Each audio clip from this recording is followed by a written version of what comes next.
Hello students. देखो, CA inter में अपना अब नेक्स्ट रिवीजन लेक्चर के तहत हमारा है chapter 6, registration of charges by company.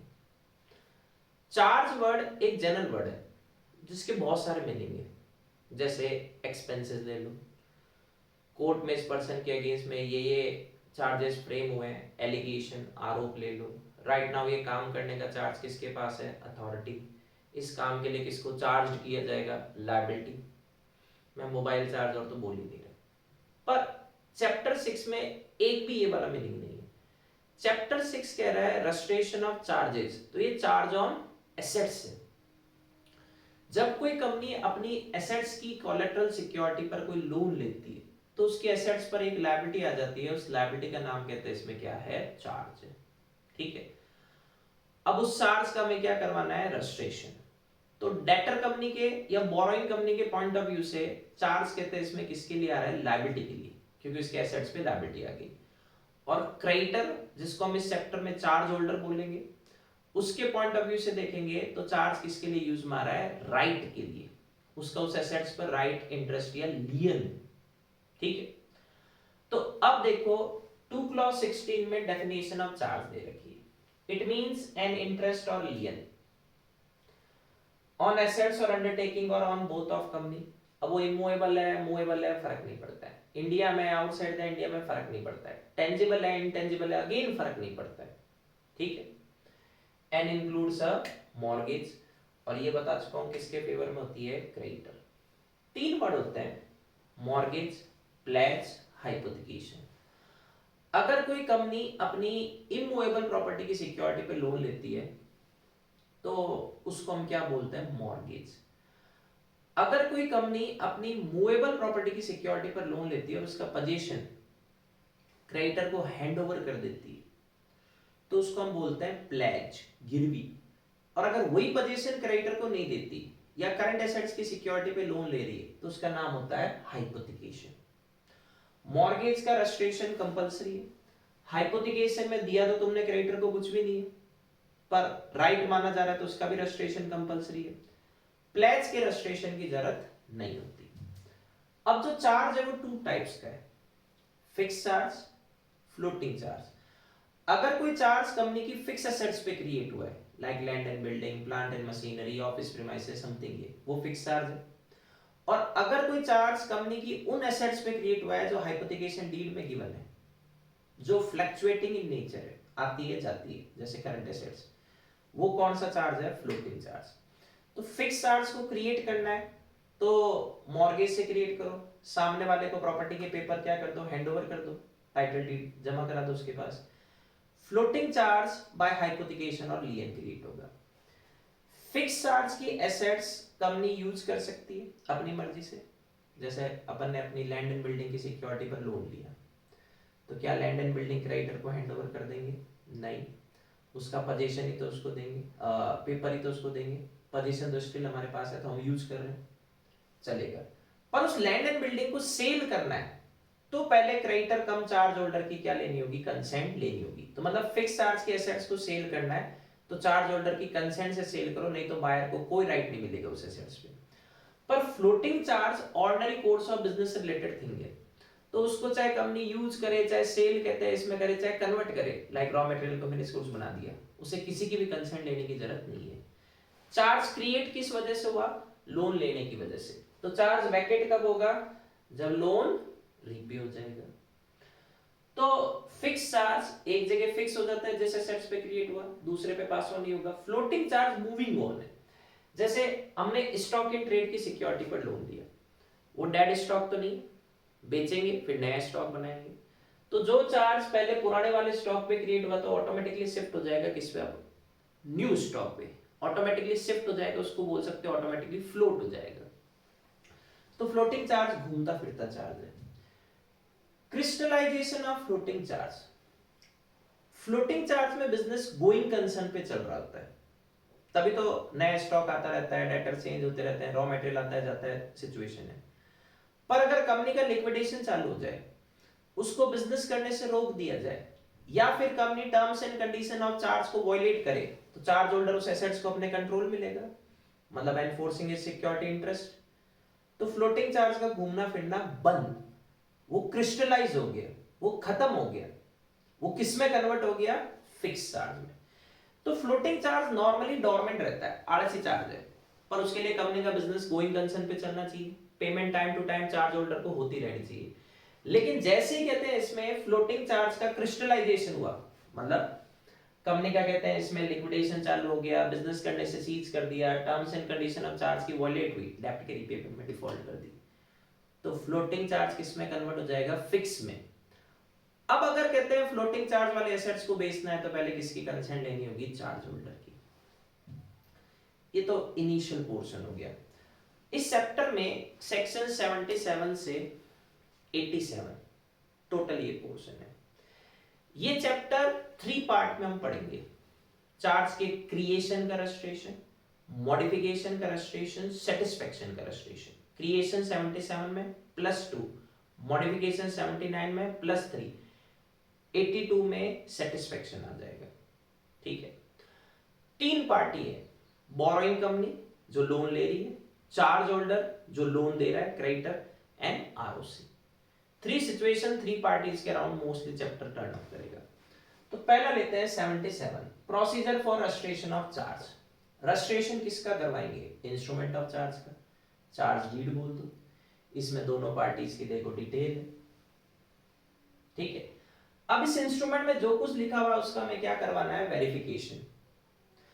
तो वेरिफिकेशन डिपेंड करेगा जो एसेट्स पे चार्ज क्रिएट किया जा रहा है वो आउटसाइड द इंडिया है या विद इन इंडिया।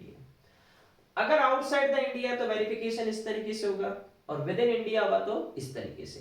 तो आउटसाइड द इंडिया में वेरिफिकेशन कंपनी की कॉमन सील से हो सकता है, बोरोइंग कंपनी की जो लोन ले रही है, या उसके ऑफिसर्स और से, जैसे बोरोइंग कंपनी के डायरेक्टर्स या सीएस, वो साइन कर दे।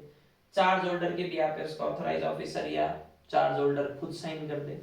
मोस्टली चार्ज होल्डर कौन होती है कंपनी के लिए? बैंक्स या फाइनेंशियल इंस्टीट्यूशन, वही तो लोन देती है। तो वो आर्टिफिशियल पर्सन है तो उनके बंदे साइन कर देंगे। कोई भी और पर्सन जो उस मॉर्गेज या चार्ज में इंटरेस्टेड है, एक एसेट्स की सिक्योरिटी पर मर्जी है जितनी बार लोन लिया जा सकता है।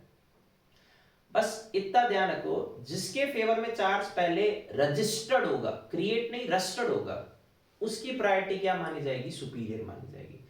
तो पहले पेमेंट उसको मिलेगी। शायद तुम लोगों ने फर्स्ट चार्ज करके कॉन्सेप्ट सुना होगा, ये उसी की बात कर रहा है। ठीक है। या फिर मान लो बोरोइंग कंपनी ने जिस एसेट्स की सिक्योरिटी पर लोन लिया था वो किसी को रेंट और पर दे रखी, लीज पर दे रखी, तो अब अगर वो पेमेंट में डिफॉल्ट करेगी तो चार्ज होल्डर उस एसेट्स को अपने कंट्रोल में लेने की कोशिश करेगा, तो जो टेनेंट है वो चूंचा करेगा, ऑब्जेक्शन रेज करेगा। तो ऐसे केस में उसकी भी कंसेंट लेनी होगी टेनेंट की कि हाँ सर, अगर ऐसी कोई डिफॉल्ट हुई तो मैं बिल्डिंग खाली कर दूंगा। अगर एसेट्स इंडिया में होगी तो फर्स्ट वेरिफिकेशन नहीं लेना, थर्ड नहीं लेना, केवल सेकंड वाला लेना है। Time period for registration of charge, ये डिपेंड करेगा चार्ज क्रिएट कब हुआ था। 2 नवंबर 18 से पहले ये टाइमिंग है जो किसी काम के लिए। क्रिएशन से विद इन 30 डेज में प्रेस्क्राइब्ड फीस पे करके इस टाइम को 30 से स्ट्रेच करके 300 किया जा सकता है। इस बार एडिशनल फीस देनी है, मतलब 270 और प्लस कर दो। फिर अमेंडमेंट डेट आ गई, फिर भी चार्ज का रजिस्ट्रेशन नहीं हुआ, 6 मंथ्स और एड कर दो, एडिशनल फीस देनी है। ये काम की नहीं है, ये काम की टाइमिंग है। चार्ज क्रिएट हुआ ऑन और आफ्टर 2 नवंबर 18, तो फॉर्मूला है 30 + 30 + 60। फर्स्ट 30 के लिए कहते हैं इसमें तुम्हारी लगेगी नॉर्मल फीस। ठीक है। जिस दिन चार्ज क्रिएट हुआ, मतलब तुमने एसेट्स को मॉर्गेज किया, लोन हो सकता है 10 महीने बाद मिले, 2 महीने बाद मिले, उससे फर्क नहीं पड़ता है। लोन डिसबर्समेंट की डेट नहीं, जिस दिन चार्ज क्रिएट हुआ उसके विद इन 30 डेज में प्रेस्क्राइब्ड फीस पे करके रजिस्ट्रेशन करवा लो। तुम्हारे को लग रहा है थोड़ा डिले हो रहा है तो आरओसी को जाके रिक्वेस्ट करो, सर ये डिले के सफिशिएंट या स्पेशल रीजंस हैं, तो आरओसी तुमसे एडिशनल फीस चार्ज करेगा, फिर 30 डेज और बढ़ा देगा, 30 + 30। थोड़ा और डिले हो रहा है फिर आरओसी को जाके हाथ जोड़ो, पर इस बार फीस एडिशनल नहीं लगेगी, एड वैलोरम लगेगी, proportionate fees on the basis of value of assets under charge, मतलब 0.05% और एक्स्ट्रा लगने लग जाती है। ये डिजिट फॉलो नहीं करना क्योंकि तुम्हारे इंटर में दे नहीं रखा है, ठीक, जो मैक्स 5 लाख तक जा सकती है। तो first 30 normal fees, next 30 additional fees, last 60 add valorem fees.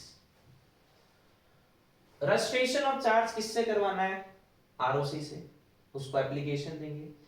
इस चैप्टर में जो फॉर्म नंबर है, चैप्टर के नाम के भी यहाँ पर बने CHG, चार्ज से CHG 1 to 9 टोटल है, ठीक है। CHG 1 में एप्लीकेशन देंगे, पर अगर डिबेंचर्स के रूट से लोन लिया था तो CHG 9 with duly executed instrument of charge, जो हमने भी देखी थी बोरोइंग कंपनी और चार्ज होल्डर की साइड से। Registration of charge by whom, कौन करवाएगा? सिंपल सा लॉजिक है, बोरोइंग कंपनी जो एसेट्स पे चार्ज क्रिएट कर रही है, नॉर्मल ऑब्लिगेशन उसी की है। पर अगर बोरोइंग कंपनी चार्ज का रजिस्ट्रेशन नहीं करवाए तो फर्क किस पे पड़ता है? चार्ज होल्डर पे, तो वो भी तो करवा सकता है। भाई चार्ज रजिस्टर्ड हो गया तो चार्ज होल्डर को कौन सा ट्रीटमेंट देंगे? सिक्योर्ड क्रेडिटर का। पर अगर चार्ज रजिस्टर्ड ही नहीं हुआ तो चार्ज होल्डर फिर अनसिक्योर्ड क्रेडिटर हो जाएगा, तो चार्ज होल्डर खुद भी करवा सकता है। पर वो कब करवाएगा? जब बोरोइंग कंपनी ने चार्ज का registration with in 30 days from its creation नहीं करवाया। अब चार्ज होल्डर आरओसी को एप्लीकेशन देगा फीस फॉर्म के साथ। आरओसी सीधा चार्ज होल्डर की बात नहीं मानेगा, वो झूठ भी तो बोल सकता है, तो आरओसी क्रॉस कंफर्म कराएगा किससे? बोरोइंग कंपनी से, ठीक है। तो आरओसी बोरोइंग कंपनी को नोटिस देगा और दो ऑप्शन देगा, देखो सर हमारे पास एक एप्लीकेशन आई है कि आपने अपनी एसेट्स पे चार्ज क्रिएट किया है, अब या तो आप रजिस्ट्रेशन करवा लो या ऑब्जेक्शन उठा लो, मतलब रीजंस बता दो कि रजिस्ट्रेशन क्यों ना करवाना। तो बोरोइंग कंपनी सबसे पहला ऑब्जेक्शन रेज करती है, रीजंस बताती है कि सर नहीं करवाना रजिस्ट्रेशन, हमने कभी कहते हैं लोन लिया ही नहीं। तो आरओसी इसको अपने रिकॉर्ड में नोट करके चार्ज होल्डर को इन्फॉर्म कर देगा। बोरोइंग कंपनी रजिस्ट्रेशन करवा दे, प्रॉब्लम सॉल्व। अब आरओसी चार्ज होल्डर को कोई ऑप्शन नहीं देगा। तो आरओसी चार्ज होल्डर को कब कोई ऑप्शन नहीं देगा रजिस्ट्रेशन का? या तो बोरोइंग कंपनी ने ऑब्जेक्शन रेज किया या फिर बोरोइंग कंपनी रजिस्ट्रेशन करवा दे। बोरोइंग कंपनी ना तो ऑब्जेक्शन रेज कर रही हो ना ही रजिस्ट्रेशन करवा रही, तो अब आरओसी चार्ज होल्डर को अलाउ कर देगा, भाई तू खुद ही रजिस्ट्रेशन करवा ले within 14 days max from issue of notice to borrowing company. चार्ज का रजिस्ट्रेशन करवाने की ऑब्लिगेशन किसकी थी? बोरोइंग कंपनी की, तो फीस उसकी जेब से लगती। उसने नहीं करवाया तो बेचारे चार्ज होल्डर को करवाना पड़ा, तो चार्ज होल्डर वो फीस वापस किससे रीइंबर्स करवा लेगा? बोरोइंग कंपनी से। अब by purchaser of assets under charge, ये नेक्स्ट 79 में पढ़ेंगे। Procedure for extension of time for registration of charge, simple सा लॉजिक है। टाइम बढ़ा कौन रहा है? वो दो एक्सटेंशन थे, पहला एक्सटेंशन 30 डेज एडिशनल फीस, दूसरा extension 60 days ad valorem fees. ROC तो उसको एप्लीकेशन दो, रीजन बताओ, इंस्ट्रूमेंट ऑफ चार्ज फाइल करो along with the declaration, थोड़ा टेक्निकल पॉइंट है, that belated or delayed registration of charge shall not affect right of intervening creditor। intervening creditor का मतलब जो पहले वाले चार्ज के क्रिएशन और रजिस्ट्रेशन के बीच में टपक गया। मीनवाइल मतलब फर्स्ट चार्ज मान लो ए के फेवर में क्रिएट हुआ, उसके रजिस्ट्रेशन से पहले कंपनी ने उसी एसेट्स की सिक्योरिटी पर बी से लोन ले लिया और बी वाला चार्ज पहले रजिस्टर्ड हो गया। फिर नंबर आया ए का, तो कंपनी कह रही है कि सर इस बिलेटेड रजिस्ट्रेशन ऑफ चार्ज जो ए के फेवर में क्रिएट कर रहे हैं उससे इंटरवेनिंग क्रेडिटर के राइट पे कोई फर्क नहीं पड़ेगा, ठीक है। एक एग्जांपल से समझो, एक्स लिमिटेड ने एसेट ए की सिक्योरिटी पर वाई बैंक से लोन लिया, ठीक है। चार्ज का क्रिएशन हुआ 10 जन 24, पर अभी रजिस्ट्रेशन में डिले चल रहा है।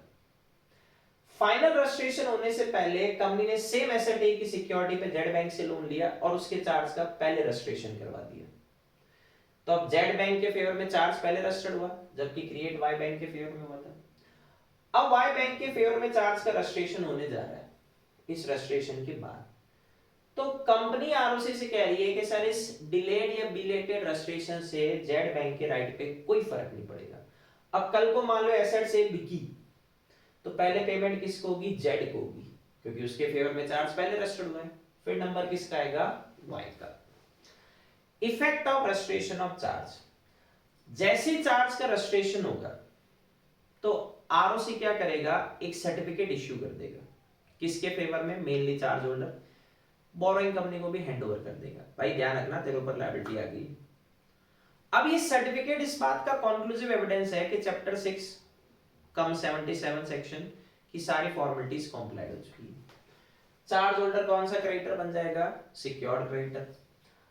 Deemed notice of registration of charge, जिस दिन चार्ज का रजिस्ट्रेशन हुआ उस दिन से उसका नोटिस, मतलब जिस दिन रजिस्ट्रेशन हुआ उस दिन से उसका नोटिस उन सबको माना जाएगा जो चार्ज वाली एसेट्स को क्या करना चाहते हैं? परचेज या एक्वायर करना चाहते हैं।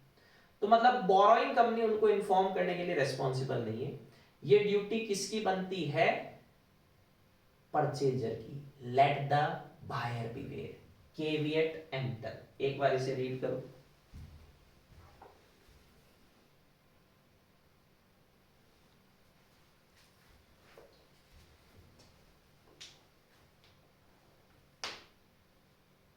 तो परचेजर को पता लगाना चाहिए कि उस एसेट्स पे चार्ज है या नहीं।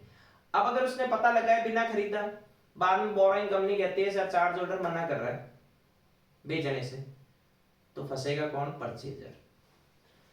Effect of non registration of charge. देखो जब चार्ज का रजिस्ट्रेशन करवाया तो चार्ज होल्डर सिक्योर क्रेडिटर बना, नहीं करवाया तो अनसिक्योर क्रेडिटर बन गया। पर स्टिल क्रेडिटर है या नहीं है? तो बोरोइंग कंपनी कहते हैं इसमें एग्जेम्प्ट नहीं होगी अपने लोन रीपेमेंट की लायबिलिटी से। मतलब बोरोइंग कंपनी को आज भी क्या करना होगा? पैसा तो सामने वाले को वापस लौटाना पड़ेगा और पेनल्टी टुकेगी वो अलग। इस चैप्टर में एक ही पेनल्टी और तुम्हें एग्जाम के लिए फॉलो करनी चाहिए, सेक्शन 86। अगर चार्ज का कंपनी ने टाइमली रजिस्ट्रेशन नहीं करवाया, ये तो पेनल्टी लगेगी। तो कंपनी पे 5 लाख का फाइन और नालायक ऑफिसर पे 1 जीरो कम कर दो, 50,000 का फाइन। पर अगर रजिस्ट्रेशन के टाइम पर जानबूझकर तुमने फॉल्स स्टेटमेंट दिए हैं, सेपरेशन ऑफ मटेरियल फैक्ट्स दिए हैं, तो डिफॉल्टिंग ऑफिसर इतनी सस्ती पेनल्टी से नहीं बचेंगे, उनके ऊपर 447 की पेनल्टी लग जाएगी। Unregistered charge loses it's priority. Charge registered होता तो चार्ज होल्डर कहता देखो सर इस एसेट्स पे मेरा राइट है, पर चार्ज रजिस्टर्ड ही नहीं हुआ तो क्या चार्ज होल्डर वो राइट क्लेम कर सकता है? नहीं। तो चार्ज होल्डर के फेवर में जो कोलेटरल सिक्योरिटी इशू हुई थी वो तो लॉस्ट होगी, पर उसका डेप्ट अभी भी क्या है? वैलिड है। सिक्योरिटी लॉस्ट होगी पर डेप्ट वैलिड है। तो unregistered charge loses it's priority, so it becomes void against liquidator and other creditors. कल को कंपनी का वाइंडिंग अप चालू हो गया तो लिक्विडेटर क्या नहीं करेगा? कोई प्रायोरिटी नहीं देगा उस एसेट्स के ऊपर उस चार्ज होल्डर को, क्योंकि चार्ज तो रजिस्टर्ड हुआ ही नहीं। अगर कोई कंपनी आरबीआई से मनी और बोरो कर रही है तो चैप्टर 6 के प्रोविजन फॉलो करने की जरूरत नहीं है। रजिस्टर ऑफ चार्जेस दो हैं, एक आरओसी मेंटेन करता है, इसमें चार्ज के क्रिएशन, मॉडिफिकेशन, सेटिस्फैक्शन की डिटेल होती है, फीस पे करके बिजनेस अवर में इंस्पेक्शन हो सकता है। पर मेन ये है register of charges maintained by borrowing company. पूरे इंटर में ध्यान रखो, कोई भी रजिस्टर कहाँ मेंटेन होगा? Registered office. किसकी कस्टडी में? सीएस या other officer authorised bye BOD. अब फॉर्म नंबर याद रखना है तो CHG 7, ठीक है। Contents creation, modification and satisfaction of charge हुई। बस इसमें ये ध्यान रखो इंस्पेक्शन बिजनेस अवर में हो सकता है, कंपनी के creditors and members free of cost inspection करेंगे, अदर पर्सन इंस्पेक्शन तो कर सकता है पर उसको फीस पे करनी है, ठीक है। Time period for preservation, register of charges, company पर किसी न किसी वे में लोन चलता ही रहता है तो ये परमानेंट नेचर का रजिस्टर है तो मेंटेन भी परमानेंटली होगा।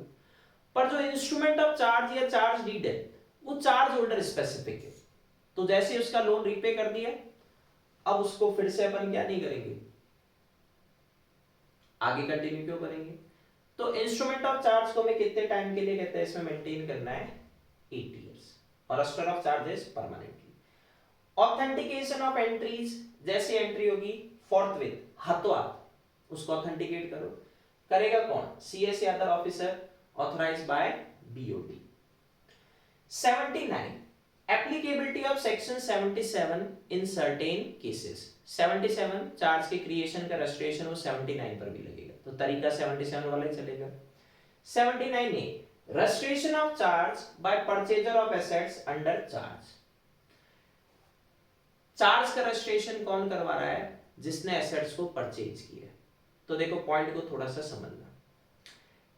एक कंपनी ने अपनी वो एसेट सेल की जिस पर चार्ज चल रहा है, तो ऑब्वियस सी बात है चार्ज होल्डर की कंसेंट से सेल की होगी। तो जो बंदा एसेट्स परचेज कर रहा है उसकी ड्यूटी बनती है कि उसे अब इस चार्ज का क्या करवाना होगा, रजिस्ट्रेशन। भाई एक्स लिमिटेड ने वाई बैंक से एसेट ए की सिक्योरिटी पर लोन लिया, ठीक है, चार्ज और का रजिस्ट्रेशन हो गया। बाद में एक्स लिमिटेड इस एसेट्स को बेच रही है जेड को। जेड लोन अगर रीपे कर दे बैंक को तो हम 83 पढ़ेंगे। जेड ने लोन रीपे नहीं किया बल्कि अंडरटेक किया, ठीक है सर फ्यूचर में मैं लोन चुका दूंगा, तो अब नया बोरोवर या डेटर कौन बन गया, जेड। तो जेड की ड्यूटी बनती है उसे वाई बैंक के फेवर में चार्ज का क्या करवाना होगा, रजिस्ट्रेशन। तो ओल्ड कॉन्ट्रैक्ट किसके बीच में बना था, X limited and Y bank, ये तो डिस्चार्ज। नया कॉन्ट्रैक्ट क्रिएट हो गया किसके बीच में, Z limited and Y bank, इसका रजिस्ट्रेशन करवाना होगा। 79B registration of modification of charge. Modification क्या है, एग्जिस्टिंग चार्ज की जो टर्म्स एंड कंडीशन है अगर वो चेंज हो रही है, प्लस माइनस हो रही है, तो उसको हम क्या बोल रहे हैं, मॉडिफिकेशन। बाय एनहांसिंग और limiting terms and condition of existing charge, plus या माइनस करना, ठीक है। By change in rate of interest, भाई पहले मान लो 8% रेट ऑफ इंटरेस्ट था, अब तुमने 9 कर दिया, 7 कर दिया, तो एग्जिस्टिंग चार्ज तो चेंज हो ही गया। तो जो आरओसी को रिकॉर्ड था वो पुराने वाले का था, नई वाली रेट तो उसको पता नहीं है, तो उसको इन्फॉर्म करो। पर अगर तुमने बैंक रेट ऑफ इंटरेस्ट कहते हैं इसमें चेंज हुई है, ठीक है, जैसे आरबीआई क्वार्टरली पॉलिसीज बनाती है बैंक के, उसके बेसिस पे पॉइंट बेसिस पर कुछ ना कुछ 0.10 कभी कहते हैं 0.25 बेसिस पर रेट ऑफ इंटरेस्ट ऊपर नीचे करती रहती है, उसको हम चेंज नहीं मानेंगे तो इसका रजिस्ट्रेशन नहीं करवाना, ठीक है। By partial release of charge, मान लो ओरिजिनल लोन 100 करोड़ था, उसमें से रीपेमेंट होगी 10 करोड़ की, तो पूरा तो लोन नहीं चुका, बचा कितना 90 करोड़, पर आरओसी के रिकॉर्ड में आज भी कितना है 100 करोड़, तो उसे इन्फॉर्म करो सर 10 करोड़ चुका दिए। By rescheduling repayment period of charge, मान लो 2 साल का लोन था, बाद में 5 साल कर दिए, पर आरओसी के रिकॉर्ड में तो आज भी 2 साल ही है, तो उसको इन्फॉर्म करो। लेकिन तुमने अगर working loan repayable on demand को रीशेड्यूल किया तो उसको हम क्या नहीं मानेंगे, मॉडिफिकेशन नहीं मानेंगे। मैं रिवीजन वीडियो के लिए एक चीज क्लियर कर देता हूं, मेरा टारगेट है रिवीजन वीडियो बनाने का एकदम क्लियर है। एग्जाम में जो मेन एग्जाम आईसेक होता है 1.5 डे का गैप होता है, तो उसमें हमारे पास इतना टाइम नहीं होता, मैंने उस पॉइंट ऑफ व्यू से रिवीजन वीडियो बनाया, नॉन स्टॉप स्पीड में खींचूंगा, मेरे सारे रिवीजन वीडियो देख लो इसी पैटर्न पर है। अब तुम्हें लगता है कि सर की स्पीड फास्ट है, तो तुम कहते हैं इसको थोड़ा स्लो कर लो, बार बार देख लो, क्योंकि पब्लिकली ये वीडियो है तो कोई रिव्यू की कहते हैं इसमें लिमिट तो है नहीं, ठीक है। बाय सीडिंग अ परिपशु चार्ज, सीडिंग वर्ड आ रहा है सुपर सीड करने के लिए, परिपशु इक्वल रैंकिंग, एक एसेट्स पे 2 चार्ज थे, दोनों की रैंकिंग इक्वल थी, बराबर, ठीक है। बाद में इन चार्ज होल्डर में आपस में कोई अंडरस्टैंडिंग बनी, एक चार्ज सुपरसीड करने लग गया दूसरे को, ठीक है। आरओसी के रिकॉर्ड में तो आज भी दोनों बराबर के, तो उसको इन्फॉर्म करेंगे सर ये चार्ज सुपीरियर हो गया, ये इंफीरियर है। By assignment of rights of charge holder, charge holder ने अपने राइट्स किसी को असाइन कर दिए, मतलब आसान शब्दों में लोन उसने किसी और को बेच दिया, एक्स बैंक ने लोन दिया था उसने वाई बैंक को दे दिया। Procedure for registration of modification of charge, जिस तरीके से चार्ज का रजिस्ट्रेशन हुआ वैसे तो मॉडिफिकेशन का रजिस्ट्रेशन होगा, तो वही फॉर्म CHG1 में हम आरओसी को अप्लाई करेंगे with instrument of modification of charge and fees, timing भी वही है with in 30 days of such modification. अब आरओसी सेटिस्फाइड हो जाएगा तो रजिस्ट्रेशन कर लेगा, पर इसमें ध्यान रखना सर्टिफिकेट वो फॉर्म CHG3 में देगा, 77 में सर्टिफिकेट 2 में आया था, यहाँ 3 में, जबकि एप्लीकेशन 77 और 79 दोनों में CHG1 में जा रही है। ये सर्टिफिकेट इस बात का कंक्लूसिव एविडेंस है कि सारी फॉर्मेलिटी हो गई। 82 रजिस्ट्रेशन ऑफ सेटिस्फैक्शन और रिलीज ऑफ चार्ज, देखो बोरोइंग कंपनी ने चार्ज होल्डर को रीपेमेंट ऑफ डेब्ट इन फुल कर दी, तो एसेट्स पे चार्ज रहा या हट गया, रिलीज हो गया। बोरोइंग कंपनी ने चार्ज होल्डर को कहा देख भाई पैसा तो नहीं है, शेयर्स दे रही हूं, ये एसेट्स दे रही हूं, ले ले रीपेमेंट के नाम पर, चार्ज होल्डर ने कहा ठीक है, ये हो गया सेटिस्फेक्शन। अब इस रिलीज और सेटिस्फेक्शन का मैं रजिस्ट्रेशन किससे करवाना है? आरओसी से। क्यों? क्योंकि आरओसी के रिकॉर्ड में तो आज भी क्या चल रहा है? चार्ज चल रहा है। तो बोरोइंग कंपनी जब चार्ज होल्डर को रीपेमेंट ऑफ डेब्ट इन फुल कर देती है, उसको हम बोल रहे हैं सेटिस्फेक्शन ऑफ चार्ज। ठीक है, तो बोरोइंग कंपनी फॉर्म CHG 4 में आरओसी को अप्लाई करती है with in 30 days of such satisfaction with fees. ROC अगर सेटिस्फाइड है कि डिले के सफिशिएंट रीजन है, तो इस टाइम को वो 30 डेज से बढ़ाकर 300 डेज कर सकता है। पर 300 नेट है, 30 प्लस 270 एडिशनल फीस लेगा बोरोइंग कंपनी की एप्लीकेशन पे। जब बोरोइंग कंपनी आरओसी से कहती है कि चार्ज होल्डर को मैंने पेमेंट कर दी, क्या वो झूठ नहीं बोल सकती? बिल्कुल बोल सकती है।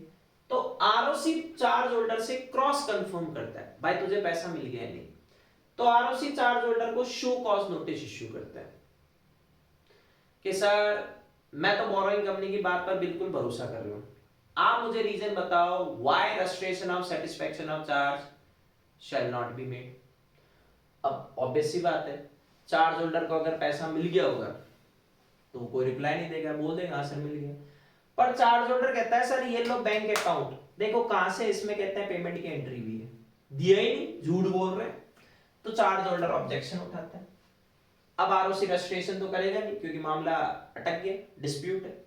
तो आरओसी भी बोरोइंग कंपनी को इन्फॉर्म कर देगा। चार्ज होल्डर ना तो कोई ऑब्जेक्शन उठाता, ना ही कोई रिप्लाई देता विद इन प्रेस्क्राइब्ड टाइम, मतलब पेमेंट मिल गई। तो फिर ROC registration of satisfaction of charge करेगा एंड फॉर्म CHG 5 पे एक सर्टिफिकेट इश्यू कर देगा, borrowing company and charge holder को विद इन 30 डेज में इन्फॉर्म कर देगा। CHG 4 पर अगर पहले से चार्ज होल्डर के साइन है या चार्ज होल्डर ने नो ड्यू सर्टिफिकेट दे रखा है, तो फिर आरओसी ये क्रॉस कंफर्म किससे नहीं करवाएगा? चार्ज होल्डर से नहीं करेगा, क्योंकि CHG 4 पर साइन होने का मतलब उसको पेमेंट मिल चुकी है। 83 power of ROC to make registration of satisfaction और release of charge in absence of intimation from borrowing company. Normally satisfaction के बारे में आरओसी को कौन बताती है? Borrowing company. 83 कह रहा है इसने तो नहीं बताया, ये तो वैसे भी नहीं बताने वाला, सर मुझे पैसे मिल गए नोट कर लो। क्यों बताएगा? तो बताया किसी और नहीं है, क्योंकि इसको सपने तो आएंगे नहीं। समझना, एक्स लिमिटेड ने वाई बैंक से फिर वही 1 करोड़ का लोन लिया है एसेट्स ए की सिक्योरिटी पर और इसके फेवर में चार्ज का रजिस्ट्रेशन करवा दिया। एक्स लिमिटेड ने वो एसेट्स बेच दी जेड लिमिटेड को, जेड लिमिटेड ने वाई बैंक का लोन चुका दिया। ठीक है, एक्स लिमिटेड की वो एसेट्स रही नहीं, cease to be assets of borrowing company. Y limited बताने वाला है नहीं, पर आरओसी के रिकॉर्ड में तो आज भी उस एसेट्स पे चार्ज चल रहा है। तो जेड लिमिटेड जाके आरओसी को एविडेंस के साथ बताती है कि सर चार्ज सेटिस्फाइड हो चुका है, एसेट चार्ज से रिलीज हो चुकी है, अब ये बोरोइंग कंपनी की नहीं रही, ये तो मेरी हो गई है। तो फिर आरओसी इस बातों को नोट करेगा अपने रजिस्टर ऑफ चार्जेस में और इसका रजिस्ट्रेशन कर लेगा। मतलब इसने नहीं बताया, किसी और ने बताया एविडेंस के बाद, फिर भी 83 कह रहा है कि आरओसी की जो पावर है रजिस्ट्रेशन करने की, उसमें 82 कोई इंटरवीन नहीं करेगा, वो आज भी रजिस्ट्रेशन कर सकता है। और फॉर्म CHG 5 में कहते हैं सर्टिफिकेट इश्यू करके borrowing company and charge holder को विद इन 30 डेज में इन्फॉर्म कर देगा। 84 intimation of appointment of manager और रिसीवर। मैनेजर एसेट्स को मैनेज करने के लिए, रिसीवर एसेट्स को रियलाइज करने के लिए। भाई मान लो तुम चार्ज होल्डर हो, तुमने 100 करोड़ का लोन दिया, ठीक है, जो एसेट्स तुम्हारे फेवर में इश्यू हुई है वो है तो बोरोइंग कंपनी के पास। अब अगर बोरोइंग कंपनी ने उसका प्रॉपर मैनेजमेंट नहीं किया तो क्या तुम्हारे को डर नहीं लगेगा कि कल को एसेट्स की वैल्यू डाउन हो गई? तो प्रॉपर मैनेजमेंट नहीं होगा तो वैल्यू डाउन होगी। तो तुम अपने साइड से किसको अपॉइंट करवा दो? मैनेजर को। पर तुमने मैनेजर को अपॉइंट किए बाद बोरोइंग कंपनी, तू बताओ, और आरओसी को तो खैर बताना पड़ेगा ही पड़ेगा। Receiver, borrowing company repayment of डेब्ट में डिफॉल्ट करती है, तो चार्ज होल्डर उस एसेट्स को अपने कंट्रोल में लेने के लिए रिसीवर को अपॉइंट कर देता है। ये बात किसको बताई जा रही है? फिर वही बोरोइंग कंपनी है आरओसी को। तो जिस दिन अपॉइंटमेंट हुई उसके विद इन 30 डेज में अपॉइंटमेंट करने वाला और मामला कोर्ट में तो कोर्ट के ऑर्डर से ये बात आरओसी एंड बोरोइंग कंपनी को फॉर्म CSG 6 में बता देंगे। जैसे अपॉइंट करने की इंटीमेशन देनी है वैसे रिमूव करने की इंटीमेशन देनी है। कल को हमने इसको हटा दिया तो अभी ऑफिस को कंटिन्यू नहीं कर सकता, ऑफिस सीज्ड हो गया, वो इंटीमेशन भी देंगे। लास्ट लेते हैं 87, चैप्टर खत्म हो जाएगा। Power of CG. सीजी ने पावर रीजनल डायरेक्टर को दिए, तुम्हें स्टिल सीजी पे ध्यान रखना क्या पावर है। दो सिंपल चीजें बता रहा हूं। नंबर 1, चार्ज का सेटिस्फेक्शन का रजिस्ट्रेशन ना तो फर्स्ट 30 डेज में हुआ, ना ही आरओसी उसको जो 300 डेज तक एक्सटेंड कर सकता है उसमें हुआ। टाइम निकल गया, नॉर्मल टाइम भी निकल गया और आरओसी के एक्सटेंशन वाला टाइम भी निकल गया। या फिर रजिस्टर ऑफ चार्जेस में कोई एंट्री आने से रह गई है, उसमें गलती है, उसको रेक्टिफाई करना है। तो इन दोनों के लिए किसकी अप्रूवल लेनी होगी? सीजी की। सेक्शन में केवल सेटिस्फेक्शन ऑफ चार्ज गिवन है, पर तुम रियल लाइफ के लिए आप ध्यान रखो, क्रिएशन और मॉडिफिकेशन का टाइम भी आरओसी की रेंज से जब बाहर हो जाता है तो सीजी के पास पहुंच जाओ। सेम रेक्टिफिकेशन में अब सीजी चेक करेगी ये डिले या ये जो गलती है कहीं जानबूझकर तो नहीं है, एक्सीडेंटल होनी चाहिए, सफिशिएंट कॉज के साथ होनी चाहिए, due to inadvertence, situation beyond control, या इससे position of creditors and share holders पर कोई प्रीजुडिशियल नेगेटिव इंपैक्ट नहीं आएगा, तो सीजी कहेगी तथास्तु, फिर वो टाइम बढ़ा देगी और रेक्टिफिकेशन अलाउड कर देगी। तो ये आपका चैप्टर 6 रजिस्ट्रेशन ऑफ चार्ज का रिवीजन वीडियो खत्म। नेक्स्ट टाइम नेक्स्ट चैप्टर के रिवीजन लेक्चर के साथ मिलते हैं। Bye bye.